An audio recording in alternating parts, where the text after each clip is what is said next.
and welcome to the MineWreckers server. My name is Weird and Bearded. As you can see, there is a bit of a mess behind me, which I'm not concerned about. I'll tidy that up later.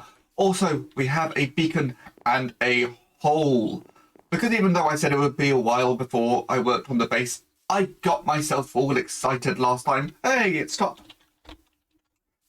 So we're going to get on with things. Starting off, as you can see, there's a bit of a hole here. So today, we're going to get in that boat elevator that I talked about. But currently, it doesn't really go anywhere. So we need somewhere for it to lead. What I want when people come to my base, they come through the portal over there. There will be some boats over there that have brought a boat over. But then they can row past the horse. Get a nice look at my little hippocamp. And then, for now, we have a dock. But there's also a bit of a cave here, so I think let's continue the cave and try and get that to lead up to where I've been digging out. It is going to be going a bit further as well, but that will be the first stop. So for now, I'm just going to get it dug out, and then we'll look at making it look nice, adding in the water, etc., etc. And hopefully, by the end of today, we can get rid of this dock. Some changes have been made, not many changes yet, but I have my path dug out. So we now have an entrance to the cave. I've expanded this a little bit more just so we can get in with a boat. And then it becomes not water. That's water. This, not water. But I dug this out to be roughly where the river's going to be. I say roughly, this is exactly where the water's going to be, and it comes out into the nice big hole that I dug, which we will be filling up a bit later. I also checked my schematic, and it does actually line up, so I'm very happy with this. I think the next thing to do, I want to get the above water part of the cave done first. So stuff like here I think would be nice for a pillar, just getting a bit of a shoreline in, getting some lighting, using some glow lichen stuff. I don't think I want to get the lush cave stuff in here. Maybe we'll change our minds on that. But I certainly want to get some base lighting in. Currently I've got soul torches just because why not? You'll notice as well, there's a little opening here. I'm fine with the opening. I don't mind having another waterfall going down into the cave. And this bit does just come to a dead end. So this will be part of the actual river itself. We'll just fill that up. And of course, once it comes to it, I'm going to be digging this down a few layers just so it's not rowing across a flat surface before we put the water in. But for now, I'm going to try and get the outer bits done, maybe get a pillar going down to the middle, try and make it look cave-like. This is not my area of expertise, but we're going to see what we can do. It's nighttime outside and this cave is looking so good. I've got some of the glow lichen up. I might put some more just up on the ceiling. Yeah, that looks nice. Probably more on the edges, but I am really happy with this. I've opened this section up just so we can get a nice big waterfall coming down into this cave, which is where I normally play into to get to the ancient city, the end portal, all of that jazz. Let's get a bit more of this glow lichen up here. It's a bit dark. I've got rid of the rest of the lights, but the glow lichen is doing a very nice job. And from here on down, it's going to be water. So I think that is the last job to do. And you know what? Let's do it in a time lapse.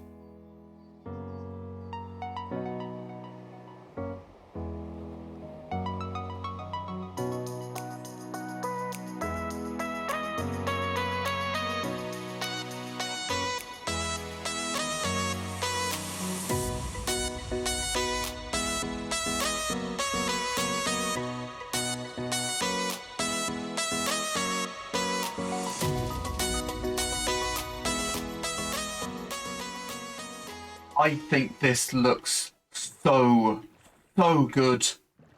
I'm really happy with this. It looks so natural. I feel like if people came into it, they wouldn't think this was necessarily hand-built. Maybe I could do some stuff around there, just bring this stone down a little bit. But overall, this is good stuff. So I'm just going to do a little bit of tidying up. Again, places like that. But next time you see me, it's going to be time to start work on the boat elevator. Let's talk about this boat elevator. I've got everything that I need in these here shulker boxes, so you can have a quick look at that. A lot of the colours are just so I can get the different circuits in. I also have an anvil because I'm going to be naming some stuff. But what do I want from this? Well, you need to be able to row in on your boat, of course, go to your floor and row out again. So that in itself presents a little bit of a challenge, but also I don't want this to work like most redstone elevators that I've seen, because most of them, you go in and there might be a button to go up a floor, a button to go down a floor, or maybe it can take you directly to the floor you want, but it's always coming up from the bottom, blah, blah, blah. I want this to work like an elevator. You go over to the doors, as I'm currently going to call them. You call the elevator from whatever floor it is currently on. It goes down to you. You go in. It takes you to the floor you want. And then you can scoot off to wherever you're going. Oh. Hello, lads. I'll deal with you lot in a bit.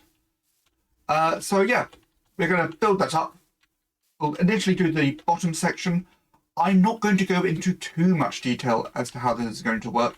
If you would like to know more, there's going to be a video coming out later this week. Yes, my first proper redstone video where we're going to be doing a full-on explanation into how each circuit works, but I will still build it up today circuit by circuit, so you at least know what each circuit is doing. But first, let's kill some guys. May as well get the leader first. I have no villagers around, so I don't mind doing this, and I know where there's a cow nearby, and I have a bucket on me. So this is fine. Oh, I got a head.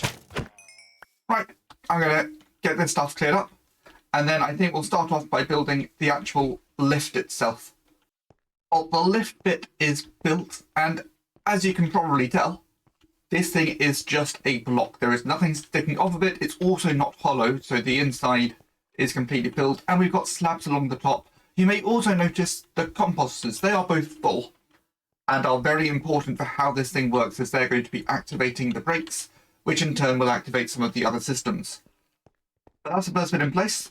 Let's get in one of the circuits so we can start seeing how this thing fits into the area, because you may notice as well, there's a lot of space over there. Well, the first line is in. This is the upwards brake, so as the lift is moving up, the comparator will detect what's in the composter. I've then got this little round circuit here that activates the piston and just updates the comparator. And then it pushes forward a couple of blocks, which will hold everything in place, cause everything to come to a stop. That is this bit all done. I think I'll do the downward brake next. Yeah, let's do the downward brake. Eventually, I think no matter what order I do things in, it's going to start to get awkward to move around. So let's just do the downwards brake, because that's the order it's going to be in the video. The light blue line is in. This is the downwards brake.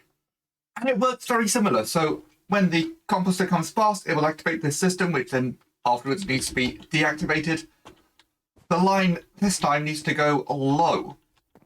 And what we're doing is just pushing out a piston, which is going to push out underneath the lift, because you can't push past an extended piston. But what do we want to do when the lift has stopped? We want to fill it with water. That's the lime line.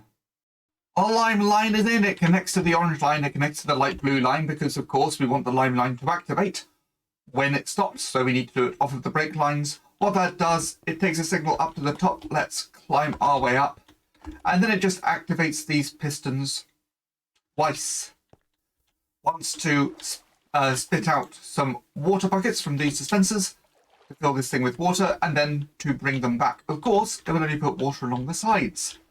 But we also have this line of pistons that then drops down so that everything fills in nicely. But sometimes, and probably quite often, we're going to want the lift to go straight past the floor without stopping. So next, let's put in the brake line, which turns the brakes on and off. It's going to start to go this way a little bit. Pink line is nice and simple. It gets activated back there where the scaffolding is. It's going to be activated by a couple of different lines for different reasons, so we're just going to keep it back there. When it comes forward, we still want some bits of the orange line and the light blue line to activate. We just don't want the brakes to activate. So it's going to push forward that target block when it's active, which is going to allow the redstone signal to pass into the repeater you can just see down there. It's also, for the light blue line, going to push that block down. But apart from that, the bits that reset the comparators will still activate, and other lines are going to be coming off of those. I believe next we're going to be doing the yellow line, which sends the lift upwards. Possibly downwards. No, definitely upwards. The yellow line gets activated back there, and yes, it is raining, but, you know, oh well. It gets activated back there, comes round, and it will set off these observers, which will fire those pistons, sending it upwards. It does the same round the front, but also round the front. It comes up to the top to push that redstone block back across, activating all of these pistons again, because we don't want them travelling up with the elevator. So next, we've sent it up. Now to send it down with the magenta line. Well, the magenta line is in. It is the last line to go into this area, but things are now so tight in there that I've had to go into free cam mode so I can show you what's going on. So like the pink and the yellow line is going to be activated from back here, we have two side sections that go forwards along here and then activate the pistons facing down. It then also goes down here across this bit of scaffolding, which is needed.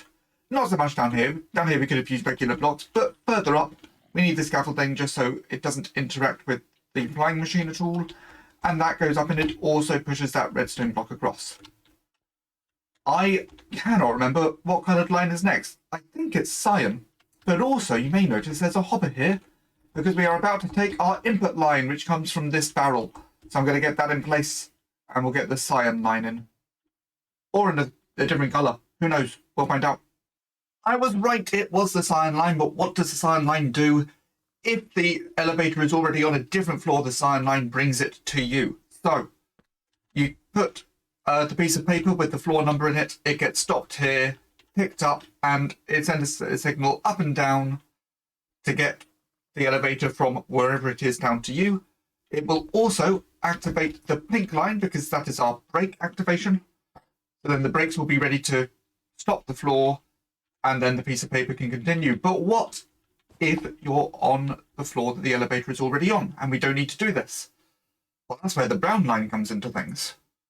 The brown line is not a big line.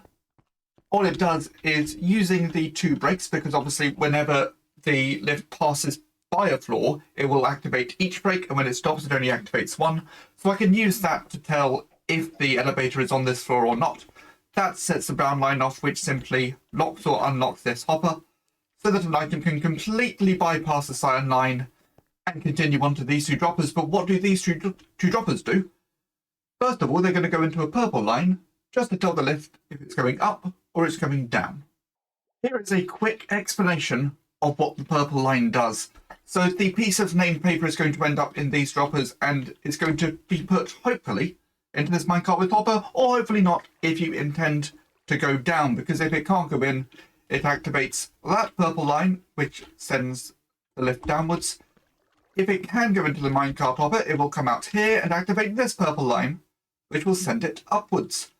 Then, of course, we need to find out what floor it's going to, and that's the blue line, which we've done a little bit of there, because it connects the brown and the cyan lines together as well.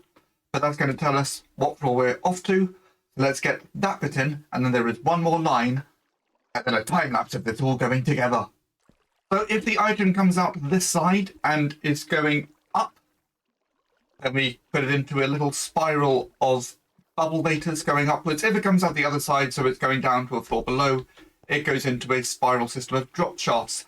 Both of them going past sorters, just so we can check, is it on the right floor? And if it is, it comes down to this line, gets stopped here by the torch, and you can see it activates this blue line, which activates the pink line, which you may remember turns the brakes on.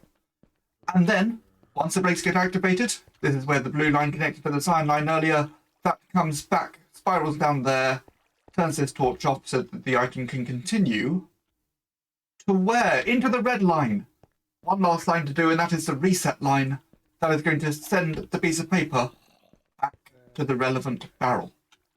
So the red line, the reset line, the piece of paper is going to be pushed out into that little water stream, or further up, just pour down the tube into the water stream, where it's going to go up the bubble column. Now, if we head up to the top, where I'm just going to take off to make things a bit easier, the red wool is taking 2 inputs to move a block of redstone back and forth there to turn this line on and off. And what that's doing is simply redirecting this bubble column by moving that bit of glass forwards and the bit of glass below it backwards. So then any items will go into that hopper line and return to the barrel, and on the way, reset everything. And that's how we're going to get the pieces of paper back. Unfortunately, this is not much of an elevator with only 1 floor. And I still have a lot of blocks over there that can be placed. Let's take this upwards.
It has taken me a couple of days, but it should all now be built. I put it through the schematic verifier.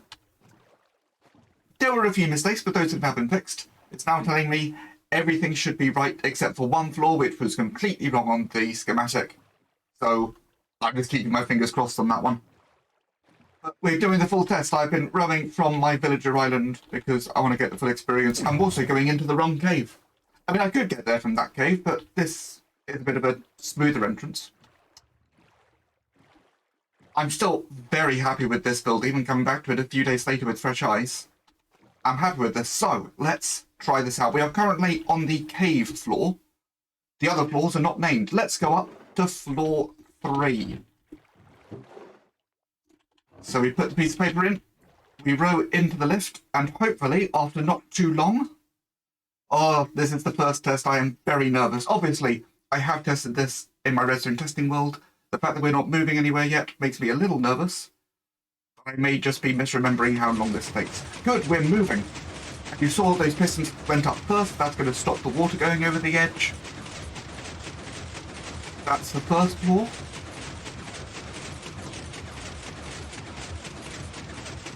This is going to be the second floor. So hopefully, next time we stop. My fingers are very much crossed.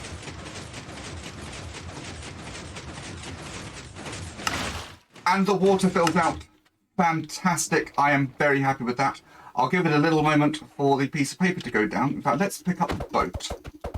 And I think if I drop down a floor, because now we've tested it, if it's on the same floor, let's just confirm if it's on a different floor. I'll come down to here, get in the boat again, and we'll go back down to the cave. should have had enough time to reset now.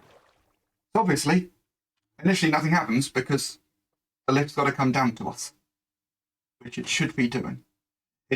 Oh, we see flashes of light, which is a good indicator.